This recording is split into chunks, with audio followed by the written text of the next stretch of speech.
Expectations is a weird training tool.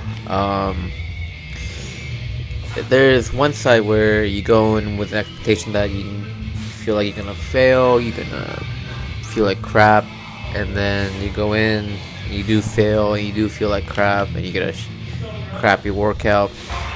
And then there's one side where you feel great, you go in, you're ready to kick ass, and you do kick ass, you get some great, not maybe PRs, but maybe the lift went really smooth, and etc. And then there's a mix of both. You go in expecting a crappy day, and you come out with great lifts, or you go in with great expectations and come out with crappy lifts. Now, and I've had all four different cases.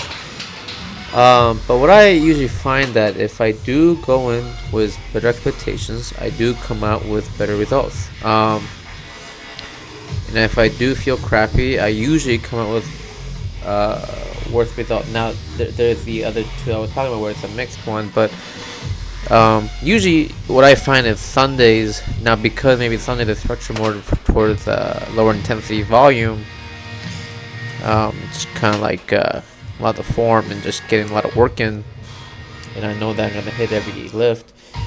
I usually feel maybe not the greatest, but I don't feel horrible usually after Sunday workout.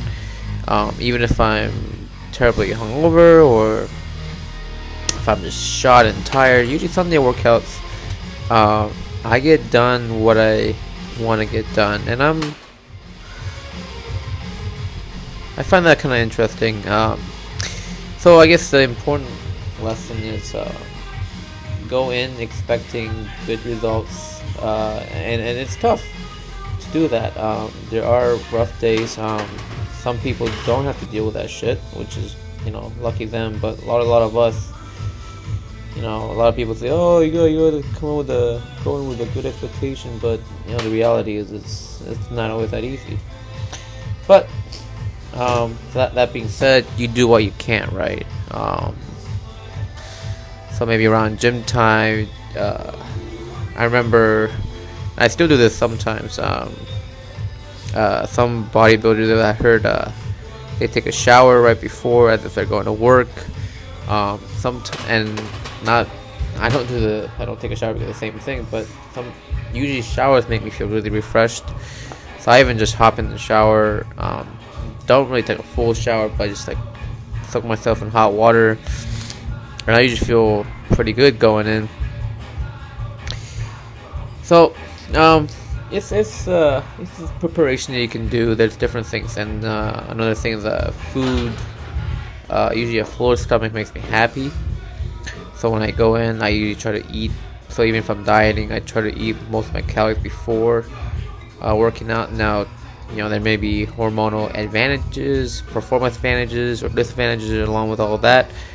But for me, psychologically, I find that the best advantages. So it's how you approach things, how you prepare for things, and not everything under control. But it's what you do to prepare. I think that's the most important part. Yeah.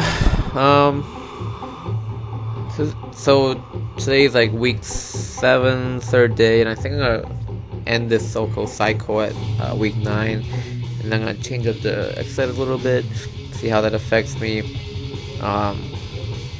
Overall, this cycle, I didn't hit many PRs or anything, but it was a very enlightening experience.